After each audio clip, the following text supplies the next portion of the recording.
What is up, everybody out in YouTube land? Kendall, or the Spin Doctor, and his Vinyl Mayhem coming at you with his third video.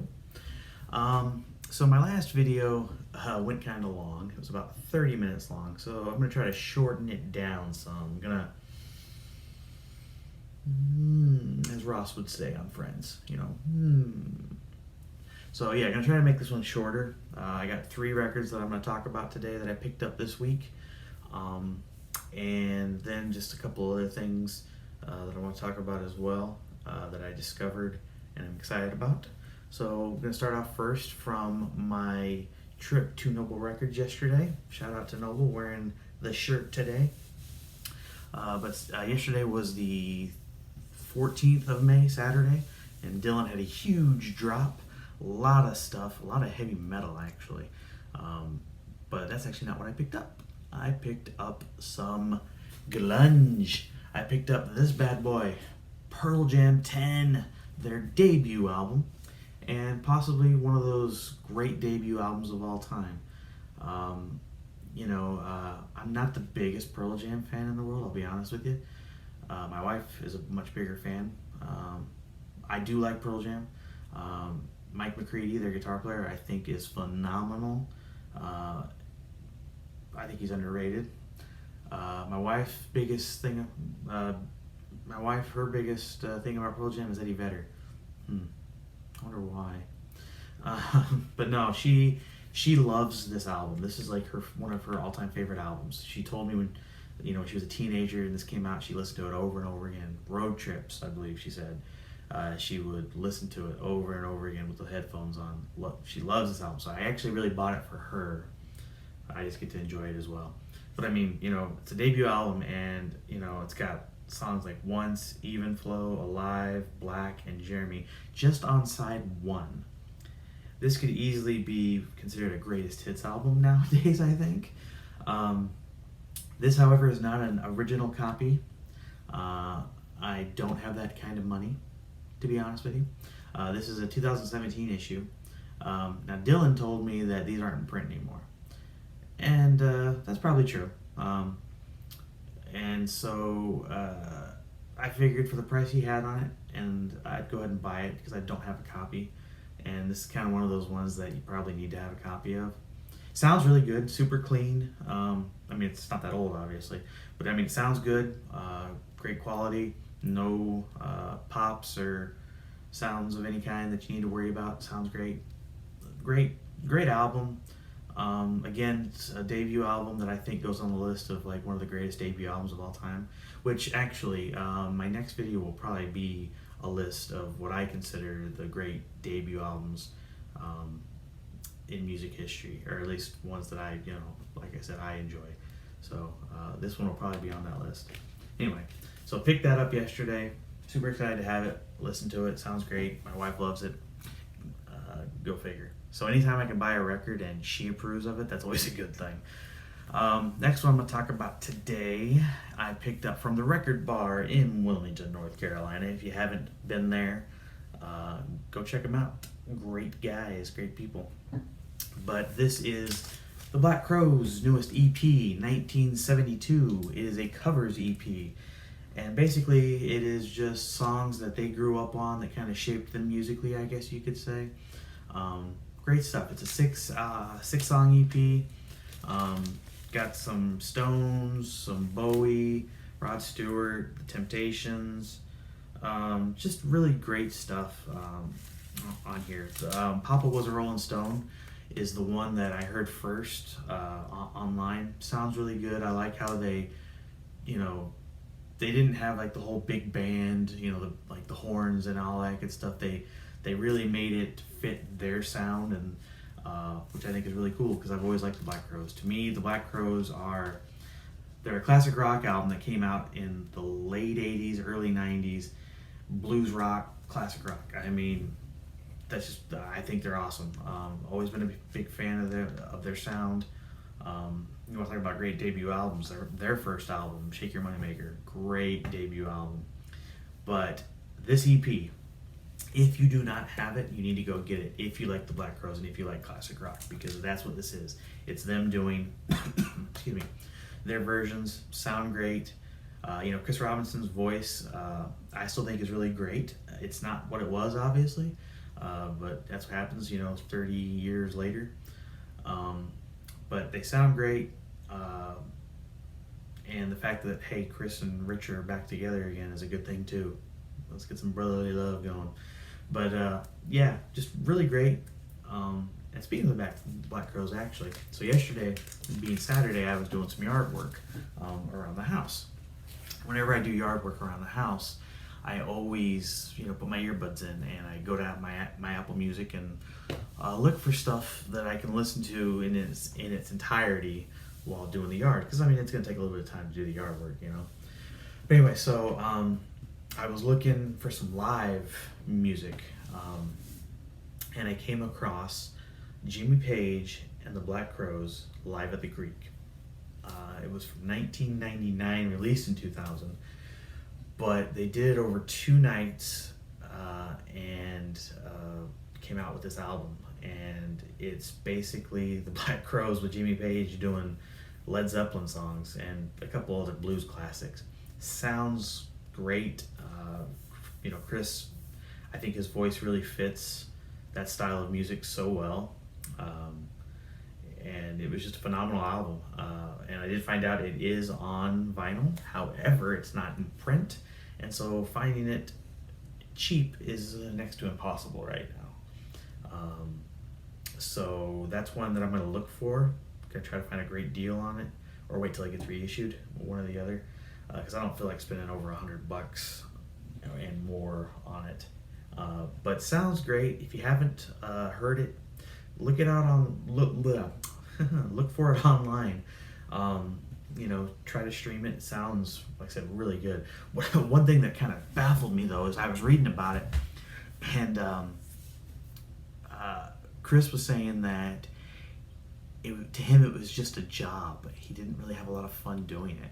And I'm thinking, what? You're playing with one of the all-time great guitar players that pretty much established what we think of when we think of hard classic rock now. Just anthems that we listen to over and over again. And that wasn't fun? Now, I think he said that back like in 2000, 2001. Chris has gone through a lot since then, so his perspective on it may have changed by now. I'd like to hear what he thinks about it now. But yeah, like I said, it's called Jimmy Page and the Black Crowes live at the Greek. If you haven't heard it, go out of your way to look for it. It sounds great. Just really sounds great. And then the last record I'm going to talk about today is another one that I picked up from the Record Bar, and it is this one here. I'm going to cover it a little bit, but it is Buckingham Nicks, Lindsey Buckingham and Stevie Nicks. This is their album that they did together before they joined Fleetwood Mac. As the story goes, Mick Fleetwood was in the studio and he overheard one of the songs on this record. I think it was Frozen Love. I could be wrong, don't quote me on that. But he heard it and thought, man, that sounds really good. He really liked the way they sounded together, and he wanted to invite them to meet the band, and as the rest, as they say, is history, because 2 years later, 1975, this came out in 1973, but 1975, they released their self-titled album, Fleetwood Mac, with Stevie Nicks and Lindsey Buckingham, and the rest, as they say, is history, because their career has since blown up, obviously, making some of the greatest songs of the 70s, in my opinion. This, again, came out in 1973 and was not successful at all, actually. I think it sounds great. This is like I said, this is an original on the Polydor label. Just a great album. Really kind of shaped what Fleetwood Mac would sound like going forward. It's funny, actually. My wife is a huge Fleetwood Mac fan. She loves Lindsey Buckingham and Stevie Nicks, and she I put this on for her, and she just thought it was a Fleetwood Mac album, and so that kind of goes to show you. But this album, I found out, has never been remastered or reissued digitally, especially. You can't find it on CD. You can't find it in streaming. The only way to listen to it is to listen to this record, which is cool, but also kind of crazy at the same time. I don't see it getting remastered or reissued anytime soon, just because of the fact that these two are not getting along right now. Go figure again. That band, I tell you what, probably one of the most controversial drama bands of all time. Love them. They sound great, but man, they just... but, you know, Stevie sounds great. You know, young Stevie, obviously, here. Lindsey Buckingham, his guitar playing, phenomenal. I love him. I think he's very underrated. He has a unique style. There's a couple instrumentals on here that sound really good. I keep trying not to show the cover, obviously, too much. But great album. I don't know why it wasn't successful when it came out. I guess people just weren't into that at the time. I'm not sure. But it sounds great. It's a great copy. Definitely VG plus all the way on the record and on the jacket. Great pickup for me from the Record Bar, so shout out to the Record Bar, Tony, Donna, Doug, Michelle, Julie, Melanie, let's see, Lauren. I'm forgetting so many people that work there, but great record. Super glad that I was able to pick it up. If you don't have it, go try to find it. It is a record that is starting to go up in value and price, so when you find one, you know, it might not be super cheap anymore.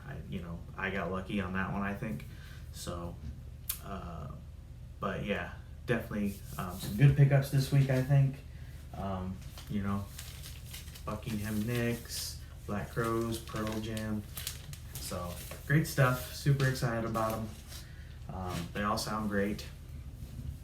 So yeah, and just one last thing that I wanted to mention that I'm pretty excited about right now is that Mobile Fidelity just issued their pre-orders for Eric Clapton Unplugged Mobile Fidelity Ultrasonic One Step, I believe is how it's called. I don't even know now, there's so many different things out there. But anyway, that is now available for pre-order, and I am super excited about that because that is absolutely one of my all-time favorite albums, period.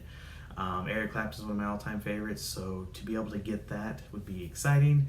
So I'm super excited about it coming out. I do have a German pressing of it that I might show when I get the other one, but super excited about it. I'm sure it's going to sound amazing because I've always heard they do. This would be my first Mobile Fidelity if I get one. So super excited about it. If you haven't pre-ordered it, guys, the website says there's only 10,000. So if you haven't pre-ordered it, go pre-order it, because if you miss out and you have to buy secondhand, you're going to pay upwards on it, because I've noticed online that these Mobile Fidelity One Steps, when you see them on Discogs or eBay, are almost double what you would pay for it straight from the website. So go pre-order it if you haven't, alright guys? But anyway, that is my shorter video for today. We're probably going to come in around 15 minutes. So yeah, definitely much shorter. Guys, please like and subscribe. Tell your friends if you like the video. You know, say, hey, there's this guy out there who likes to talk about music, loves to hear himself talk. I would appreciate it. I want this channel to grow. Again, next video I'm going to make is going to be a list of what I think are some of the greatest debut albums of all time. So should be fun. Don't know when I'm going to do that one, but hopefully sooner than later, because I want to get out as much videos as I can because it's fun. I enjoy doing it.